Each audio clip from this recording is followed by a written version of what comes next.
जय श्री राधे मित्रों, मेरे चैनल में आप सभी भक्तों का बहुत बहुत स्वागत करता हूँ। किसी भक्त ने पूछा था कि 10 घात्र जो हम कराते हैं, क्रियाक्रम कराते हैं, तो उसका मुहूर्त कब हमें कराना चाहिए, कब पिंडदान करना उत्तम माना जाता है। तो आज इसी विषय में हम चर्चा करते हैं कि 10 गात्र जो होता है, श्राद्ध होता है, तो पिंडदान के लिए ही माना जाता है। तो पिंडदान का उत्तम समय जो होता है वो उससे कहते हैं कुत्तप मुहूर्त में पिंडदान करना उत्तम माना जाता है। अब ये कुत्तप मुहूर्त होता कितने बजे है? तो यह समय दिन में 11:36 से 12:24 तक होता है। एक बार फिर समझें कि यह समय जो होता है 11:36 से 12:24 तक होता है। उसे कुत्तप मुहूर्त कहते हैं। कुत्तप का अर्थ क्या होता है? कुमार कुत्सित माने होता है पाप। तो कुत्तप का मतलब होता है संतप्त, माने पापों को संतप्त माने जला देना के कारण यह समय कुत्तप कहलाता है। तो 10 गात्र के प्रथम दिन जिस अन्न का पिंड देते हैं उसी अन्न का 10 दिन तक पिंड देना चाहिए।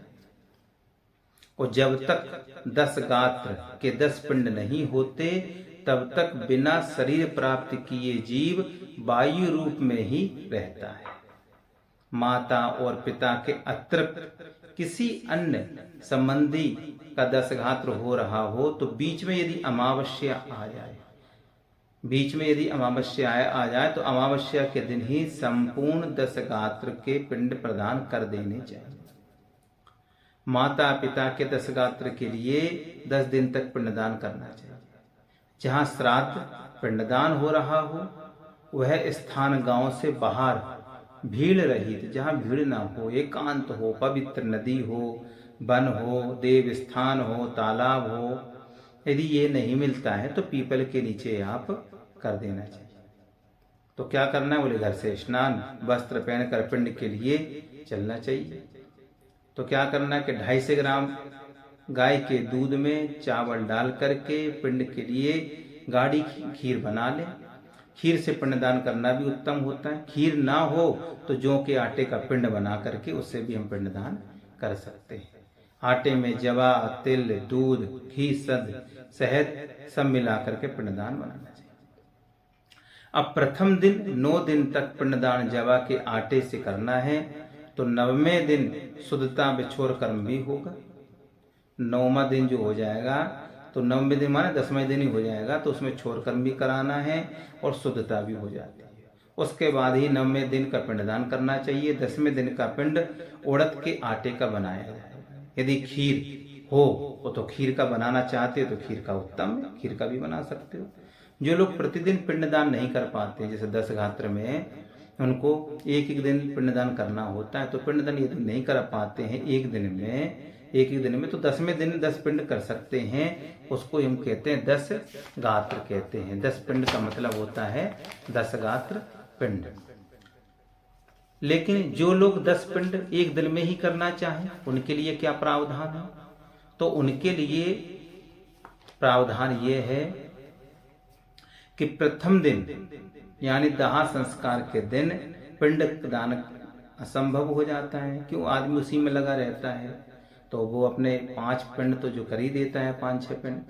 तो दूसरे दिन भी घर पर शोक संवेदना रहती है, परिवार वाले व्यस्त रहते हैं, परेशान रहते हैं थोड़ा, तो वह पिंडदान भी दूसरे दिन भी नहीं हो पाता है। तीसरे दिन का क्या रहता है कि तीसरे दिन अस्थियां संचय करने के लिए चले जाते हैं, पिंडदान वहां भी असंभव हो जाता है। तो अब इस चौथे दिन से पिंडदान का महत्व बतला दिया गया। चौथे दिन से पिंडदान का लिख दिया गया, चौथे दिन से आप कर सकते हो। तो पिंडदान की क्रिया में तिल तो यांजलि दान भी होता है। उनके वर्धमान क्रम से करना चाहिए। वर्धमान क्रम यानी अर्थात प्रथम दिन पिंड पर 1, द्वितीय दिन पिंड पर 2, तृतीय दिन पिंड पर 3, इसी तरह एक अंजलि प्रतिदिन बढ़ती जाती है। और अंत में 10वें दिन पिंड पर 10 तिलियों अंजलियां दी जाती हैं। इस प्रकार 10 गात्र की सभी मिलाकर के 55 तिलतोयांजलियों को दिया जाता है। तिलतोयांजलियों की तरह तिलतोया पूर्ण पात्रदान का भी माना जाता है, क्रम दिए जाते हैं, अर्थात दिनों के अनुसार दोनियों की संख्या बढ़ती चली जाती है। तो मित्रों, ये 10 गात्र के बारे में आपको थोड़ी सी हमने जानकारी दी। आशा है कि आपको कुतप मुहूर्त कब होता है और 10 गात्र में 10 दिन के पिंड से शरीर का निर्माण होता है, ये हमने इसमें जाना। तो मित्रों, ये वीडियो आपको अच्छा लगे तो लाइक कीजिए, शेयर कीजिए। जय श्री कृष्ण।